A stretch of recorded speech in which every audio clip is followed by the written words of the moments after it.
Jai Hind to all of you. I am Priyanka Sharma, Assistant Professor EC Department, AKGEC Ghaziabad. I am going to present my lecture on the fundamentals of electronics engineering under the code BEC 101. So in this lecture, we're going to discuss about Unit 2, that is the chapter related to the first year. In this, we're going to study about the topic that is bipolar junction transistor. So we will discuss about these contents. First, we will going to discuss about bipolar junction transistor construction, configurations, mode of operations, and then working of BJT. So let us first talk about the construction of BJT, or we can first talk about the bipolar junction transistor. BJT is bipolar junction transistor. Bipolar junction transistor is a three-terminal device which is made from P-type, N-type semiconductor, and it is a three-layer device. Either it can be of NP-N type or it can be of PNP type. So this is a bipolar junction transistor. This is emitter, this is base, this terminal is collector. So let us first talk about what is bipolar junction transistor. Transistor is a device which can amplify the signal. So bipolar junction transistor is a type of transistor which has bipoles, that is electrons and holes charges, which participate to flow and then starts flowing the current in the three terminals of the device. So in these three terminals, we are going to find the current. So this is the bipolar junction transistor, and this is N-type semiconductor which has majority of electrons, and this is P-type semiconductor which has majority of holes. Again, this is N-type which has majority of electrons. The difference in the construction of emitter, base and collector, can be determined. First, we will discuss about emitter side. What is emitter? Emitter is a layer of the transistor which going to emits the charges, emits the electron or hole charge, and it is called heavily doped layer. This is highly doped layer, and its size is lesser than collector but greater than base. The size is smaller as compared to collector because it has to emit the charge. So that's why density of charge should be higher. So that's why its size is lesser. So this is the function of emitter. Now if we talk about the function of collector, collector is a layer which is going to collect the charges, collect the charges from emitter side, collect the charges from emitter through base, and doping is moderate, that means lesser than emitter but greater than base, and it has a size greater than emitter and base both. The larger size is due to the fact that it has to dissipate the heat. Since the charge is flowing from emitter to collector side, so it has to dissipate more amount of heat. So to dissipate this large amount of heat, the size is larger size. So this is the function of collector. Now if we talk about the third layer, that is base, first of all, this is a very lightly doped layer. This is a very lightly doped region, and size is thin. So in this, the doping level is less and size is thin. Therefore, the recombination of charges will be very less. So this layer is basically meant to control the flow of charges, from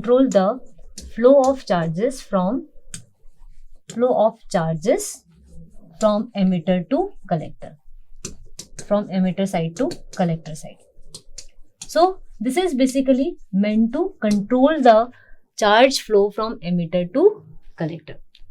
And this is lightly doped and size is lesser because it is only meant to pass the charge. So as the size is less, the recombinations will be less, and if the size will be greater, then the more recombinations will take place.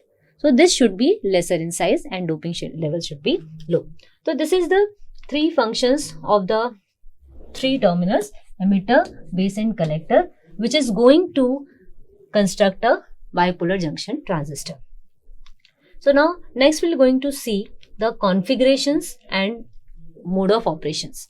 So since it has a three terminal, that is emitter, base and collector, we have two junctions in this. We have two junctions. This is the terminal, base is thin, N, P, N, and on the basis of these, if we consider, it has two junctions, emitter base junction and collector base junction. So this emitter base junction has certain depletion layer and depletion potential, and this collector base junction has certain depletion potential. So these two junctions have different depletion widths, and this two junction, this is the emitter base junction, this is the emitter base junction, it has certain width, and this is collector base junction. So this is called unbiased transistor. In this state it is called unbiased transistor. Now if we want to make it work or to flow the current, emitter charges, that is electron, is flowing from emitter side to collector side, and few electrons is going to recombine in base. So we can say emitter charges will move to the collector side and some electrons will going to recombine in base. So in this operation we can have a different biasing options for these three terminals. So to bias this transistor, we have to connect minimum two batteries. So we have to connect two batteries in such a way that charges from emitter side will move to the collector side. So on the basis of this, we have three types of mode of operations, or we can say four also. First of all, we're going to see after this the three modes of operation on the basis of biasing batteries. In this state, it will not going to conduct any current. In this state only, we have depletion layer is formed and it has certain barrier potential, and in this also we have certain barrier potential depending upon the material. Either it is silicon or it is germanium. Now next, if we're going to study about the mode of operation of bipolar junction transistor. So basically we have four modes of operation. First is called active mode of operation. In this, emitter base junction is forward bias and collector base junction is reverse bias. Emitter base junction, this is emitter base junction, and this is collector base junction. Now if we talk about the another type of situation, in this this is called as saturation mode. So in this saturation mode, emitter base junction is forward bias and collector base junction is also forward bias. Third is your reverse mode or cutoff mode, or we can say simply called cutoff mode. Cutoff mode. In this, both the junctions are at reverse bias. Now fourth is your reverse active mode. This is practically not done. Reverse active mode is just simply the option of active mode. In this, input side is emitter base junction is reverse bias and collector base junction is forward bias. But this cannot be used anywhere. So only we use the active mode, and we can say the active mode of operation is basically used for amplification purpose. Okay? So now if we talk about these two modes, saturation mode and cutoff mode, this situation can be used in the switch. Since saturation mode of operation work as in short path, and in cutoff mode of operation, transistor work as an open path. So this can be used for the switch. So these are the three modes of operation. So to work transistor, since our motive is to transistor work as an amplifier, So to make it in amplification process, we have to use the active mode of operation. So now if we're going to see the working of the transistor, working of bipolar junction transistor in active mode.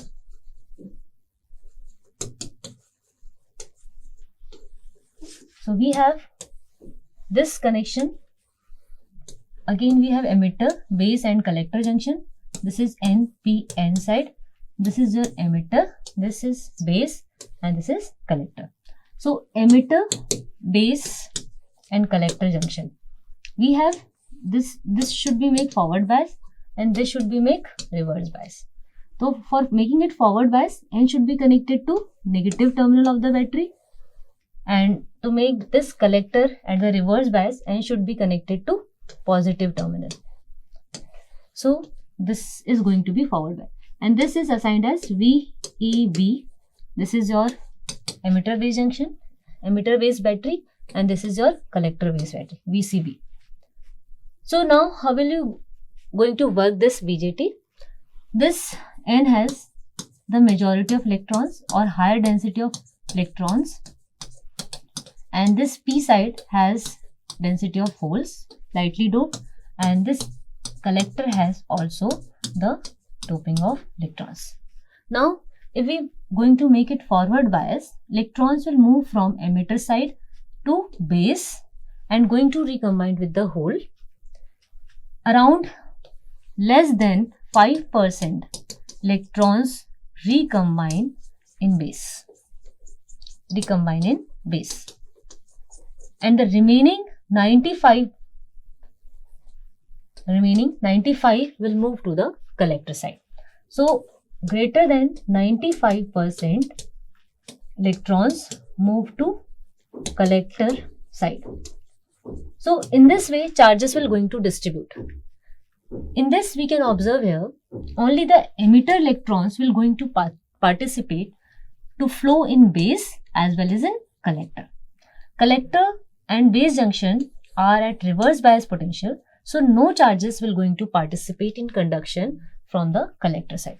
So only the emitter charges will going to distribute in base as well as collector. So that's why we can say that will leads to flow of current in the emitter side. Since the electron is moving in the forward direction, the direction of current will be opposite to this, and this constitute emitter current. And the charges which is going to recombine in base will going to constitute the current which is in base, which is smaller current in microamperes, and the remaining charges which is going to collector side will going to constitute the collector current, and this is also in majority, that is milliampere current. So we can observe here this emitter charges is going to distribute in base as well as collector. So that's why the emitter current is equals to sum of base current and the collector current. So this is the current equation of bipolar junction transistor, and this is how a transistor will going to work in active mode of operation. So this is basically gives us how the charges will going to flow, and since we know that recombinations are very small in base, that's why the base current is very small, and we can say this is negligibly zero, and sometimes we call emitter current is approximately equals to collector current. So this is the approximation way.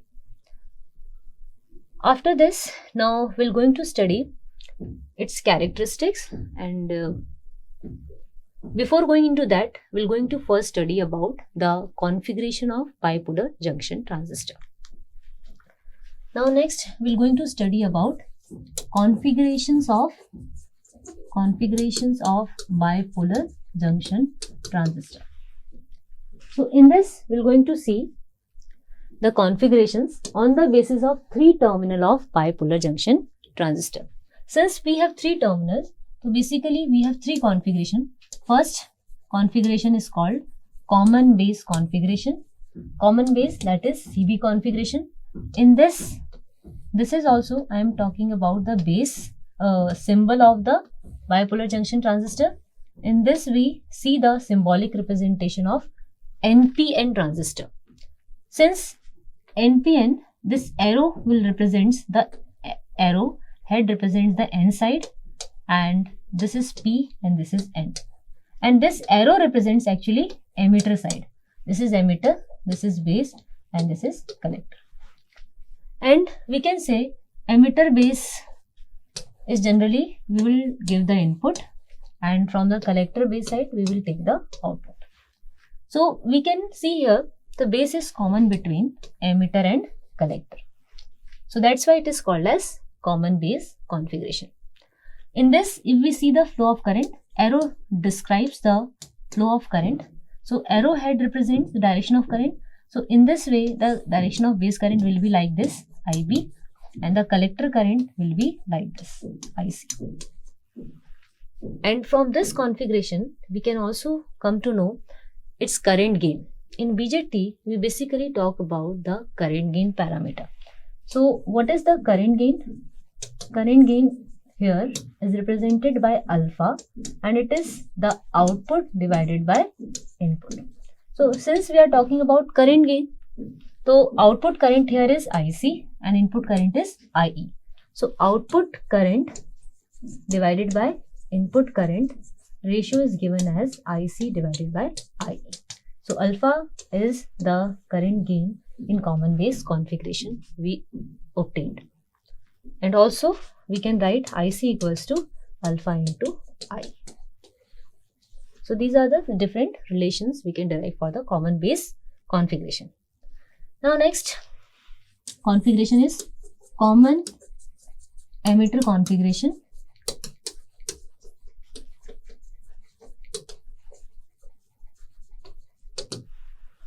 In previous slide, we can also observe here, alpha here we can predict since IC is approximately equals to IE, or we can say IC is always lesser than equals to IE.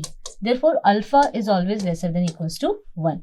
So we can conclude here in common base configuration, current gain is always lesser than equals to 1. Now next is common emitter configuration, that is CE configuration. In this, emitter is common between base and collector. So in this also you can connect the terminals like this. Emitter is common between base and collector. In this also arrow represents the direction of flow of current IE, and this is IB, and this is IC.